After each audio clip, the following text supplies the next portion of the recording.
Bonjour à tous, bonjour à toutes et bienvenue pour ce nouveau numéro de Café Filmé, numéro 42.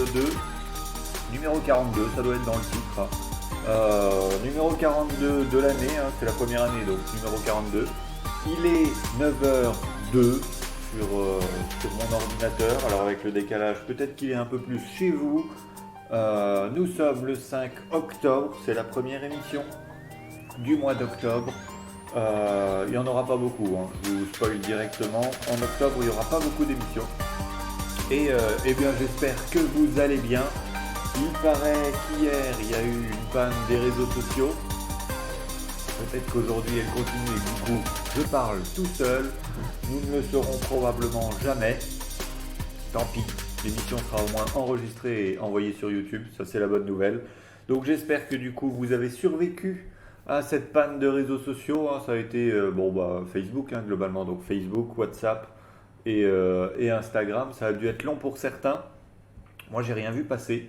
Alors, j'avoue, j'ai pas fait mes devoirs. Du coup, je vois encore justement d'ailleurs la couverture de ma page qui vous souhaite un bon été. Va peut-être falloir que je vous souhaite un bon automne quand même. Et puis ça faisait un petit bout de temps quand même qu'on n'a pas posté sur les réseaux. On a mis quelque chose vendredi vite fait, mais c'est vrai que là j'ai pas fait mon travail. Bah oui, quand on bosse, on a autre chose à faire que d'être sur Facebook. Et ben sinon, on embraye tout de suite. Allez, c'est le programme. Et c'est pas la bonne.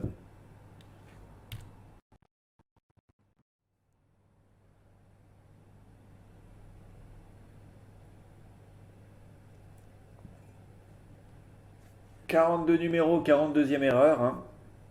On est parti aujourd'hui pour un programme de folie, un programme qui reprend les bases de d'habitude, une actualité du jour, l'actualité de la semaine, du mois, que dis-je, de cette rentrée 2021.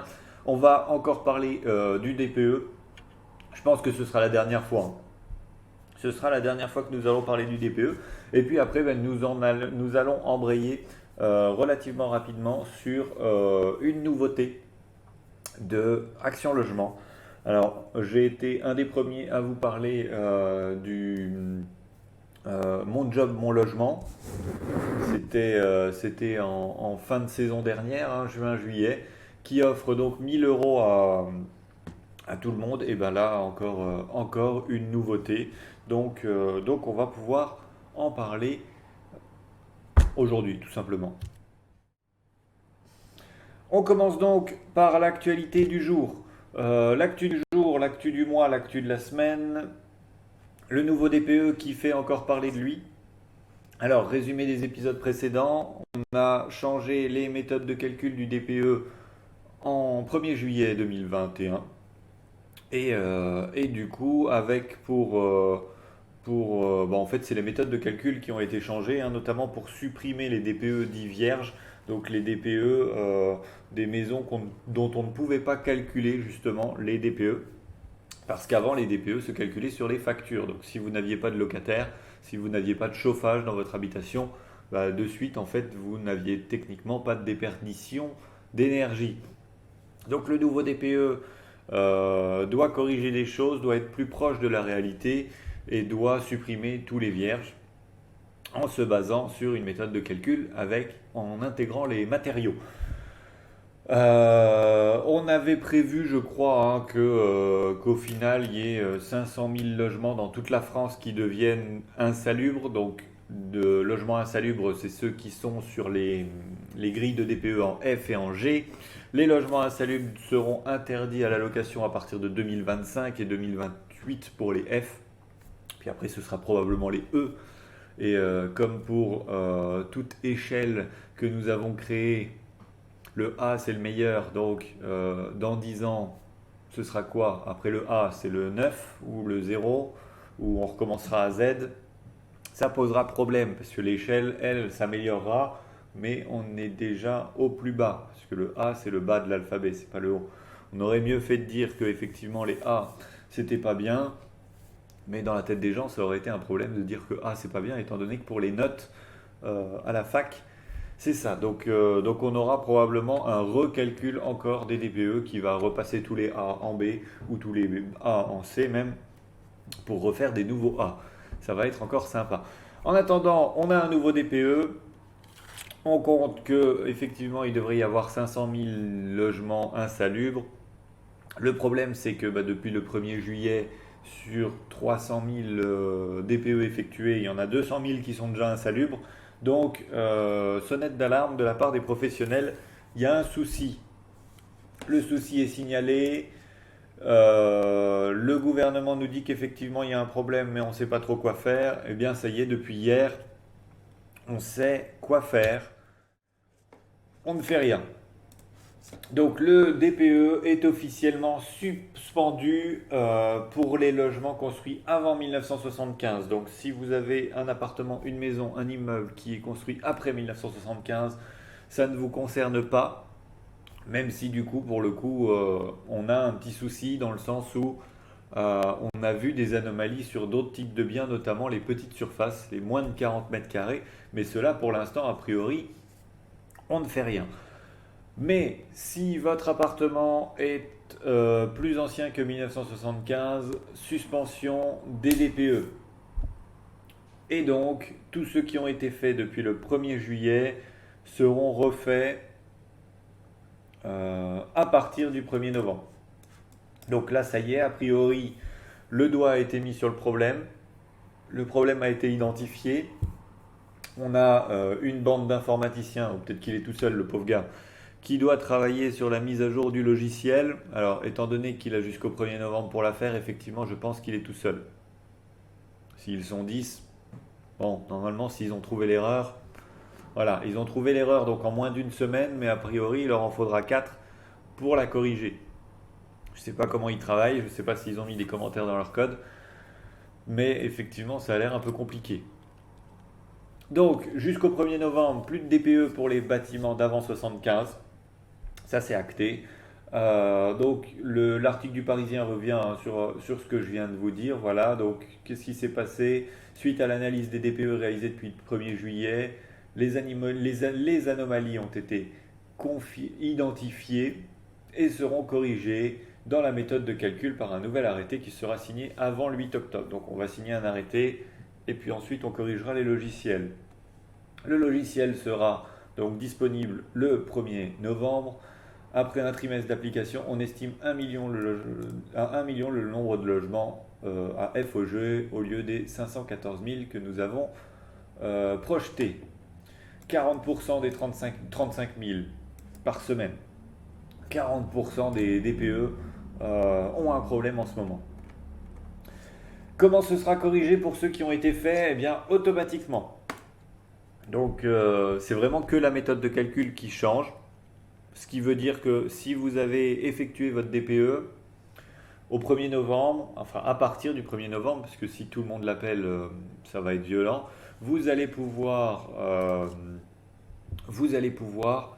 rappeler votre diagnostiqueur, il appuie sur un bouton, il réimprime les documents, les calculs seront refaits. Si votre logement est classé F ou G, c'est annoncé que ce sera fait automatiquement. Donc j'imagine que effectivement vous n'avez pas de démarche à faire et vous allez recevoir un message de la part de votre diagnostiqueur ou de la part du gouvernement d'ailleurs qui va dire voilà votre nouveau diagnostic. Pour ceux qui sont D ou E, vous allez pouvoir rappeler le diagnostiqueur pour faire la demande. La demande sera faite, il vous régénère un DPE, il vous le redonne et c'est bon. Sans frais supplémentaires, on a plus d'informations là-dessus, parce que la semaine dernière on était dans le vague pour tout. Le sans frais supplémentaires, donc vous ne payez pas votre diagnostiqueur pour la réédition, que vous soyez en D, E, F ou G. A priori, et ça du coup ça ne nous regarde pas, l'État s'arrangera avec les diagnostiqueurs. Alors du coup, est-ce que c'est l'État qui paye le diagnostic? Est-ce que c'est un crédit d'impôt? Est-ce que c'est un crédit de charge sociale? J'en sais rien, je demanderai à mon diagnostiqueur s'il a été remboursé. Voilà, les diagnostiqueurs seront indemnisés des frais engendrés par la réédition des DPE. On ne sait pas à quelle hauteur, on ne sait pas quand ni comment. Je demanderai à un diagnostiqueur pour vous donner l'information, mais en soi, J'ai envie de dire presque que ça ne vous intéresse pas. Il est possible de réaliser des DPE d'ici le 1er novembre, mais il reste recommandé de le différer pour les logements construits avant 75. Dans les cas où le DPE serait nécessaire pour une transaction urgente, les diagnostiqueurs pourront éditer le DPE en précisant qu'ils pourront les corriger ultérieurement. Donc si vous devez à tout prix vendre votre maison, votre appartement, pas de souci, vous pouvez faire un DPE en précisant effectivement, enfin le diagnostiqueur le précisera, mais vous le préciserez aussi à votre acquéreur qu'il est potentiellement faux et qu'il sera refait après le 1er novembre. Ça c'est pour une transaction, hein, parce que pour passer devant chez le notaire c'est obligatoire. Et je dis bien pour passer devant chez le notaire, parce que le gouvernement, le ministre du Logement, Emmanuel Vargon, la ministre du Logement, a annoncé que jusqu'au 1er novembre, l'État allait tolérer la mise en vente d'appartements sans DPE. Alors pas la vente, mais la mise en vente, monsieur. Vous devez le savoir, si vous vendez votre maison, si vous mettez une annonce sur Le Bon Coin, sur Se Loger, sur n'importe quoi, ou même si vous appelez un professionnel, parce que j'envoie des annonces de professionnels, et quand j'appelle, le DPE n'est pas disponible, on va le faire, on vous rappelle, ça fait 2 mois que vous devez me rappeler, vous n'avez pas le droit de mettre en vente un bien immobilier sans DPE. Ça c'est la loi. Si vous allez sur le site internet des impôts, est-ce qu'on l'a encore en...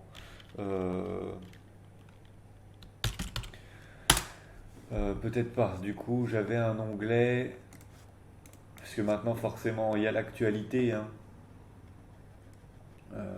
Je ne l'ai pas là non plus. DPE, impôt gouv. Hop, est-ce qu'il est là?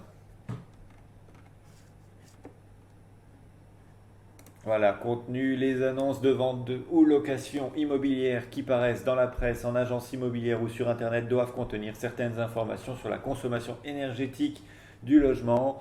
Dans la presse, toute annonce doit mentionner les lettres correspondant aux échelles de référence des classements énergétiques et climatiques, donc DPE et GES. Ces mentions précédées des mots classe énergie et classe climat doivent être en majuscules et d'une taille au moins égale à celle des caractères du texte de l'annonce. En agence, même chose. Sur Internet, même chose avec une taille de logo. Sanctions pour le vendeur, non-transmission, annonce, recours. Voilà. Peut faire un recours au tribunal pour demander des dommages et intérêts. Recours au tribunal. Annulation de vente, de bail, si l'annonce publiée dans la presse écrite sur Internet ou affichée en annonce comporte de fausses informations dans le but d'induire en erreur. Le fait qu'il n'y ait pas d'information, c'est une fausse information. Donc, pour mettre en ligne, vous devez avoir un diagnostic qui est mis en ligne également. Pour les logements avant 75, du coup, tolérance. On peut mettre en vente, nous pouvons mettre en vente, que ce soit en tant que particulier ou professionnel, nous pouvons mettre en vente un bien immobilier sans DPE à partir du moment où le rendez-vous a été pris. Tout va bien. À partir du moment où vous prenez rendez-vous avec un diagnostiqueur, vous pouvez effectivement mettre en vente votre logement sans DPE. Donc ça, c'est la bonne nouvelle. On était un peu dans le flou là-dessus. Bon, il n'y avait pas de raison que ça se passe autrement. C'est tellement simple de le faire comme ça. Alors du coup, si vous mettez en vente maintenant, mais que vous trouvez un acquéreur demain, parce que ça, on le fait très bien, hein, nous. On met en vente aujourd'hui, d'ici la fin de la semaine, c'est vendu. C'est sous offre. Si le compromis est avant novembre, on fera donc faire un DPE et comme annoncé dans l'urgence avec effectivement la notion comme quoi il sera modifié après, donc potentiellement même avant l'acte authentique, puisque quand même là pour signer un acte authentique avant le 1er novembre, non, j'y crois pas. J'aimerais bien, mais je n'y crois pas. Donc on aura quand même les DPE. Donc on n'est pas obligé d'attendre le 1er novembre pour mettre en vente. On peut mettre en vente. On peut indiquer effectivement à l'acquéreur que ce sera fait plus tard. On peut en faire un maintenant, histoire de dire que de toute façon il sera faux. Alors le problème c'est qu'effectivement du coup faut quand même être plus ou moins sûr de son coup, parce que si vous avez votre acquéreur et puis que quand il lit le DPE, il se rétracte, c'est un peu de temps perdu. Mais c'est moins de temps perdu que si vous ne mettez pas en vente sur tout le mois d'octobre. Donc voilà, affaire quasi résolue. On verra en novembre. Du coup, je pense pas reparler du DPE avant novembre. Si tout est revenu à la normale ou pas. Bon, j'espère quand même que ça le fera. Sinon bah, on fera autrement, hein. On refera des calculs et puis on se débrouillera. Après tout, on l'a toujours fait, donc on continuera à le faire.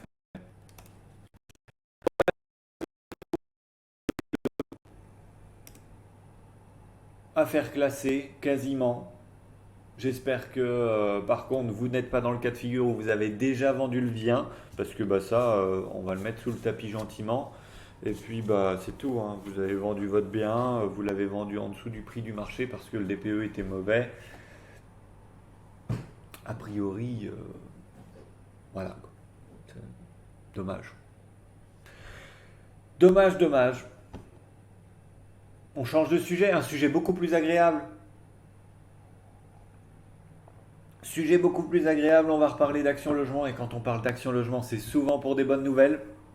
En tout cas, pour l'instant, nous n'avons jamais parlé d'Action Logement pour des mauvaises nouvelles. Eh bien voilà, encore une bonne nouvelle. Nous avons été les premiers à discuter de la prime. C'était mon job, mon logement. Donc pour rappel, parce que cette vidéo en plus elle vous plaît, c'est la vidéo la plus vue de ma chaîne YouTube. Donc pour rappel, mon job, mon logement, c'est 1000 euros d'aide pour les personnes qui louent un appartement à côté de leur travail. C'était 30 minutes, hein. 30 minutes de votre travail, vous pouvez bénéficier de l'aide. Et hop là, voilà, je vous remets le lien, comme ça si vous voulez faire encore péter le score de vues, il n'y a pas de souci. Il y a quelqu'un qui n'a pas aimé cette photo, ça y est, j'ai eu mon premier pouce vers le bas. Alors comment vous pouvez ne pas aimer? J'aimerais bien savoir qui n'aime pas cette photo. Et du coup c'est peut-être la personne qui a commenté et à qui j'ai donné la réponse en plus. Eh ben tant pis si vous n'aimez pas cette vidéo. Elle dure 3 minutes 25, vous enlevez le générique, moins de 3 minutes. Et elle vous explique tout pour gagner 1000 euros. Moi je vous donne 1000 euros, vous n'aimez pas. Bon, c'est tout, hein. Tant pis. Nous n'en parlerons plus. Mais du coup, eh bien ça y est, depuis hier, encore une aide de la part d'Action Logement. Ça n'en finit plus. Elles sont là. Ça vient de sortir, c'est sorti hier. Hop. Maintenant, c'est pour acheter, pour devenir propriétaire, une prime accession. Donc, mon job, mon logement, 1000 euros pour la location, prime accession, 10 000 euros pour le premier projet d'acquisition. Alors, désolé à tous ceux qui sont déjà propriétaires, c'est pour les primo-accédants. Voilà, ce sera votre premier logement. Si vous l'avez acheté hier, dommage aussi. Bon, dites-vous que si vous l'avez acheté hier, vous avez peut-être négocié un peu plus le prix parce que le DPE était mauvais. Ça contrebalance. Donc, allez, ça fait un sacré cycle d'aide, hein. J'ai encore le flyer juste devant moi. On a eu la NRU, on a eu le TVA à 5,5%, on a eu le prêt à taux zéro, on a eu le Pinel, et maintenant, bon bah aujourd'hui, là pour le coup, puisque le Pinel, on a dit qu'on arrivait sur la fin, bah, on ne peut pas être plus d'actualité. Action Logement lance une aide de 10 000 euros si vous souhaitez acquérir votre résidence principale dans le neuf. Donc ça collapse totalement avec le prêt à taux zéro, la NRU, la TVA à 5,5, on est dedans. Comment bénéficier de l'aide? Vérifiez votre éligibilité en ligne ci-dessous. Nous allons le faire en direct. Recevez un passeport prime accession récapitulatif de votre saisie. Constituez votre dossier en ligne à l'ouverture de notre parcours digital début octobre. L'acceptation finale sera soumise à la complétude et l'analyse de votre dossier par notre équipe. Le versement de la prime accession de 10 000 € s'effectuera après signature d'une convention et lors de votre signature définitive chez le notaire ou sur présentation de l'appel de fonds du promoteur ou du constructeur. Le résultat du test d'éligibilité ne vaut pas acceptation. Voilà tout ce qu'on sait. Alors, l'étape 4, ça veut dire qu'effectivement, vous pouvez faire une aide, vous pouvez être éligible aux 10 000 €. Alors, c'est 10 000 € ou 0, hein, c'est pas jusqu'à 10 000 €. Et du coup, vous, ce sera plus 5, vous 6, non, c'est 0 ou 10 000 € qui vous sont donnés. L'acceptation, du coup, c'est probablement l'analyse de votre dossier, c'est l'analyse du dossier immobilier, à mon avis. Donc, ce sera comme effectivement de faire une demande de prêt à la banque, c'est vous donner vos revenus, vous donner comment vous allez rembourser, comment vous allez emprunter, l'accord de la banque, etc. Et seulement à ce moment-là, on peut vous dire effectivement, on peut vous donner 10 000 €. Ça rajoute un peu une couche dans le sens où je pense pas qu'il faut se dire cette maison je peux pas me l'acheter, mais si avec l'aide je peux pile poil me l'acheter.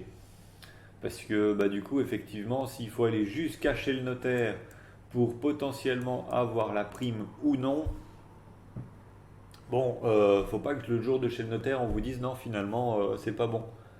Donc je pense qu'effectivement, il faut plus faire une demande de crédit, une demande de financement, vous, de votre côté, comme vous le pouvez, comme vous le voulez, sur la somme globale, et puis éventuellement être remboursé de 10 000 €. Puis après, soit vous remboursez par anticipation ces 10 000 €, soit vous les gardez en trésor et vous les épargnez. Alors, est-ce que du coup, il y aura une clause dans le contrat avec Action Logement qui vous oblige à rembourser par anticipation? Est-ce que c'est eux qui remboursent par anticipation directement la banque? Bon, je sais pas. D'un autre côté, les 10 000 €, ça payera le notaire. Les frais de notaire, si vous ne les avez pas inclus dans votre crédit, puisqu'aujourd'hui c'est très difficile, hein, il faut un apport pour la banque. Donc au final, vous avez prévu votre apport, et puis finalement, au lieu de donner votre apport, vous allez donner la prime accession. Je vois plus ça comme ça au vu de la somme. On va s'approcher peu ou prou des frais de notaire, donc de votre apport. Donc, et encore, même moins de votre apport, parce que si vous devez mettre 10%, vous achetez une maison, donc on était sur des maisons à 200 000 €. Vous achetez une maison à 200 000 €. Il faut avoir prévu 10%, donc 20 000 € d'apport. Donc, en fait, effectivement, je pense que c'est plus un remboursement de votre apport qu'un remboursement d'une partie de votre prêt. Vérifiez votre éligibilité. Vous êtes salarié d'une entreprise du secteur privé non agricole, du secteur agricole, du secteur public. Et pour moi, ça s'arrête là. Je ne suis pas salarié. Donc voilà, mon éligibilité, c'est dur, hein, j'allais dire le lundi matin, mais non, pas du tout. Le mardi matin, peut-être que ça ira mieux. Mon éligibilité s'arrêterait ici. Je ne suis pas salarié, je ne peux pas en bénéficier. Donc si vous êtes salarié, vous choisissez salarié de quoi? Je vais continuer. Voilà. Secteur public, j'ai pas fait exprès.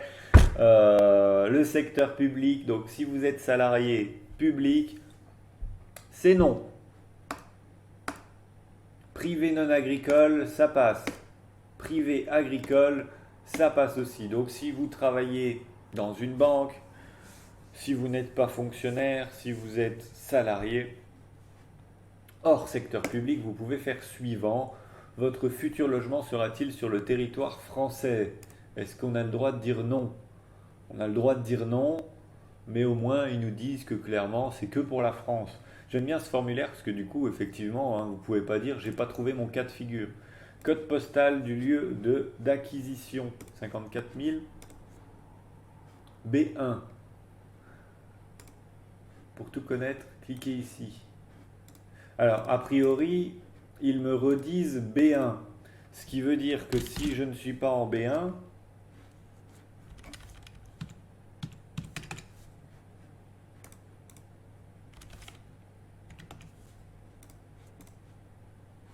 Ok, donc ça marche, mais il me recherche pas. Donc 54 500, B1. euh, je connais les villes, mais pas les codes postaux. Les codes postaux. Toulouse, mais non, pas Toulouse. 200. Hop, il est où le 200? Il est à. Hop, 54 200. Oh, il y en a beaucoup. On va choisir une zone C. Ah, les zones C, ça passe aussi.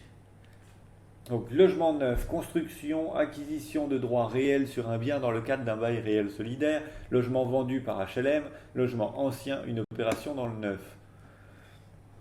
Logement ancien, je l'ai choisi exprès celui-là. Vous ne pouvez pas bénéficier de la prime accession car l'acquisition de logements anciens ne rentre pas dans le cadre des opérations finançables par Action Logement. Vous bénéficiez d'un service de conseil en accession et selon le projet également d'un prêt travaux lorsque vous serez propriétaire occupant. Même chose pour l'ancien. Ah, là, si je mets ancien, on ne peut pas. Donc tout ce qui va être ancien, c'est non. Accession sociale, donc PSLA. L'accession sociale regroupe différents dispositifs pour lesquels il faut respecter des plafonds de ressources. L'accession sociale, c'est notamment la location-accession. C'est le PSLA. Hein. Attention, n'est pas mobilisable pour des logements en accession financier au titre d'action cœur de ville. Ça devient compliqué. Donc un VFA, c'est mieux. Avez-vous signé un contrat préliminaire? Non. Connaissez-vous la date prévisionnelle de signature chez le notaire? Pour information, chez le notaire ne doit pas intervenir avant fin octobre, car vous saisirez votre dossier à partir du 27/9/2021 et vous devez compter son délai de traitement. Celui-ci peut varier en fonction du nombre de demandes reçues. Ah quand même. Alors, est-ce que c'est parce que je le saisis aujourd'hui, le dossier, qu'il ne faut pas que ce soit avant fin octobre? Ou est-ce que... Bon, ok. Sera-t-il votre résidence principale? Plein de choses donc à regarder.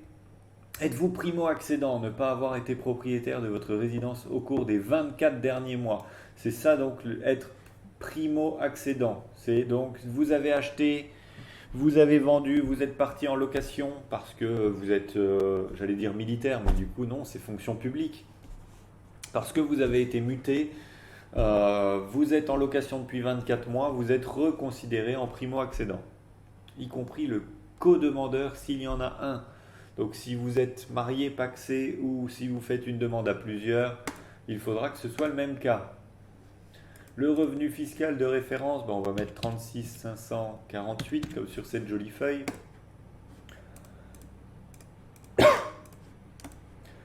Ah bah non. Votre revenu fiscal est supérieur au plafond du PSLA. Ah zut. Donc conditions pour bénéficier de l'aide, parce qu'apparemment nous ne bénéficions pas de l'aide. Salariés des entreprises du secteur privé ou agricole. Ressources du foyer du bénéficiaire, respecter les plafonds de ressources fixés en PSLA. Il faudra qu'on fasse une émission sur le PSLA, c'est ça que vous êtes en train de me dire? Je sens vos ondes. Vous êtes en train de me dire, mais qu'est-ce que le PSLA? Le bénéficiaire doit être primo-accédant, ne pas avoir été propriétaire. Bon, ça on l'a vu. Une seule prime ne pourra être accordée par ménage et par projet. Par ménage, par projet. Si c'est par ménage, ça englobait déjà tout, non? Ah non, s'il y a deux ménages qui achètent le même projet. Oui, exact. Donc par ménage et par projet. Donc si vous êtes deux familles et que vous voulez vous regrouper dans une seule maison, vous ne pouvez bénéficier que d'une fois de l'aide. Ils ont pensé à ça, les gars. Ils ont pensé à ça.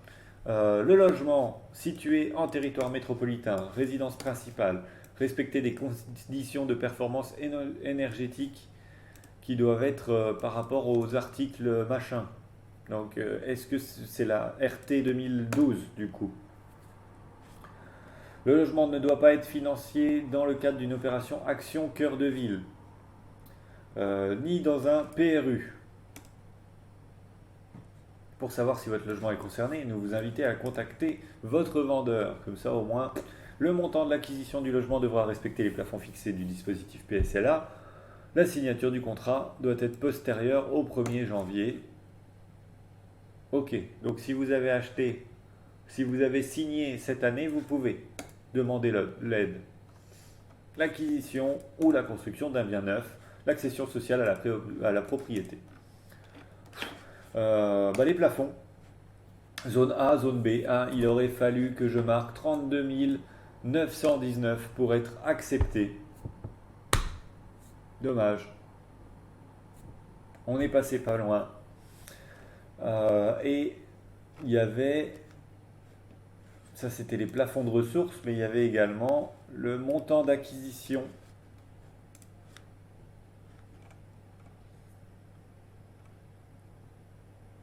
qui ne doit pas, donc on était en zone C, dépasser 2200 à 3700 euros le mètre carré.